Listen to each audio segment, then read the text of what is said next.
Oi, meu chapa.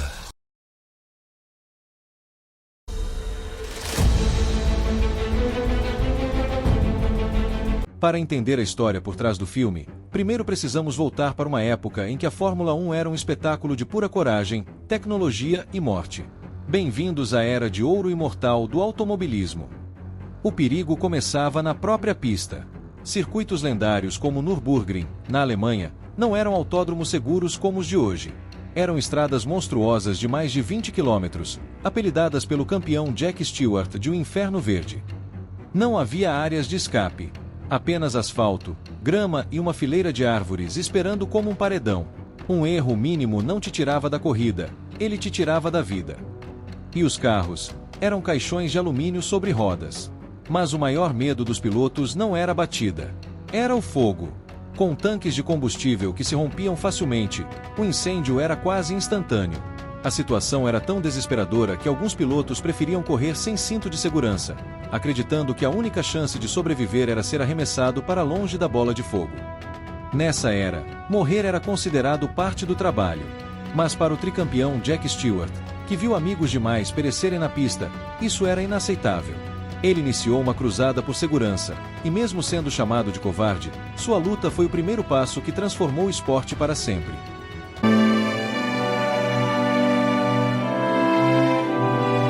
Naquele inferno verde, onde a morte era uma passageira constante, surgiram pilotos que não eram apenas homens.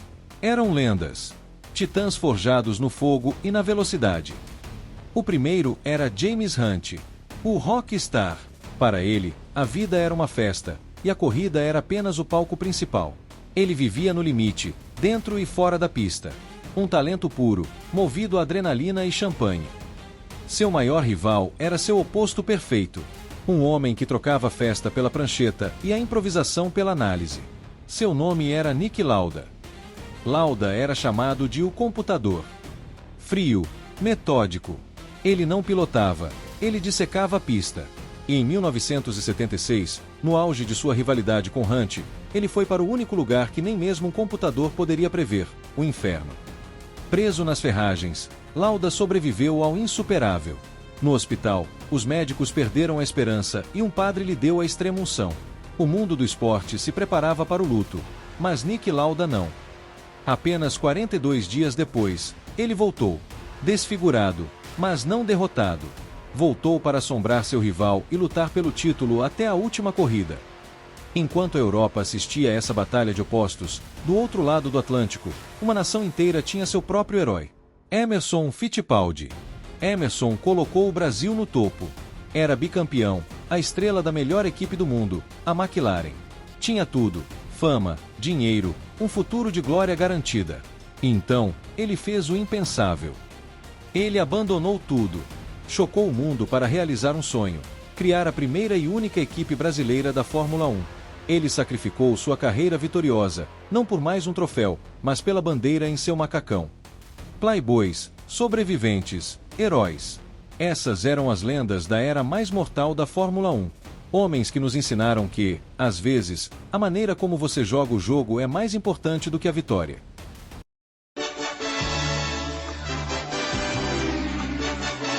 O mundo que Hunt, Lauda e Fittipaldi definiram, evoluiu. Os carros se tornaram monstros de tecnologia, e o esporte, um fenômeno global. E nesse novo mundo, surgiu um piloto que não apenas corria, ele transcendia. Seu nome era Ayrton Senna, e ele pilotava em um nível que ninguém conseguia explicar, especialmente quando o céu desabava. Nas ruas apertadas de Mônaco, o circuito mais impiedoso de todos, ele era mais que um piloto. Era o rei. Mas para reinar, Senna sabia que não bastava ser o melhor. Era preciso ser o mais duro. Sua rivalidade com Alain Prost, o professor, foi uma guerra.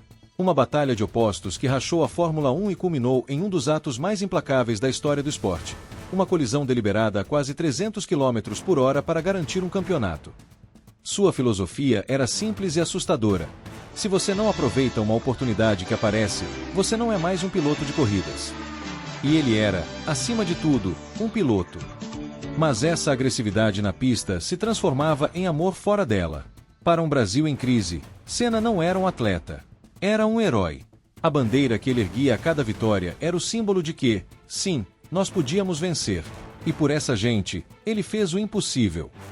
Como em 1991, em casa, quando pilotou com apenas uma marcha, sentindo dores que fariam qualquer outro desistir, apenas para não decepcionar seu povo. Mas em 1994, no circuito de Imola, o esporte cobrou seu preço. Aquele fim de semana parecia amaldiçoado. Um acidente brutal na sexta. A morte de um piloto no sábado. No domingo, o mundo sentia que algo estava errado. E o herói do Brasil estava visivelmente abalado. Na sétima volta, o Brasil parou. O mundo prendeu a respiração. O capacete amarelo, imóvel. Mais tarde, em meio aos destroços, as equipes de resgate encontraram um último gesto de humanidade do campeão. Uma bandeira da Áustria, que Senna pretendia erguer no pódio para homenagear o piloto que havia morrido no dia anterior. A morte de Ayrton Senna chocou o planeta e forçou a maior revolução de segurança que a Fórmula 1 já viu. Nenhum piloto morreria em um grande prêmio pelos 20 anos seguintes. A lenda se foi, mas seu sacrifício final protegeu uma geração inteira. Ele não era apenas um campeão. Ele se tornou imortal.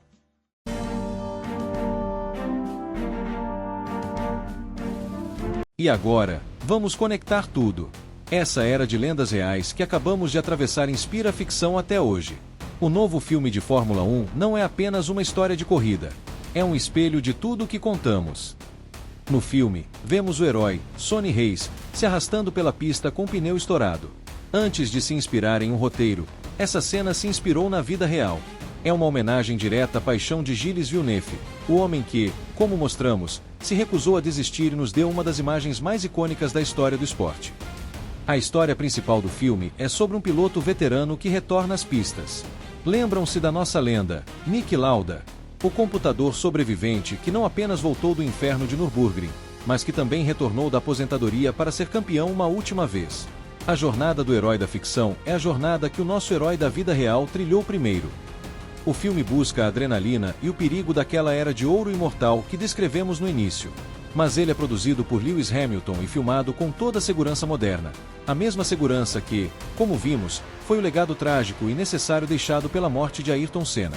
A ficção pode, hoje, simular o perigo de antes porque o sacrifício de um herói real tornou o esporte mais seguro. Por isso, quando você assistir ao filme e vir a glória, a dor e a velocidade, lembre-se das histórias que contamos. Porque para entender a lenda de um herói da ficção, primeiro, você precisa conhecer os deuses da vida real.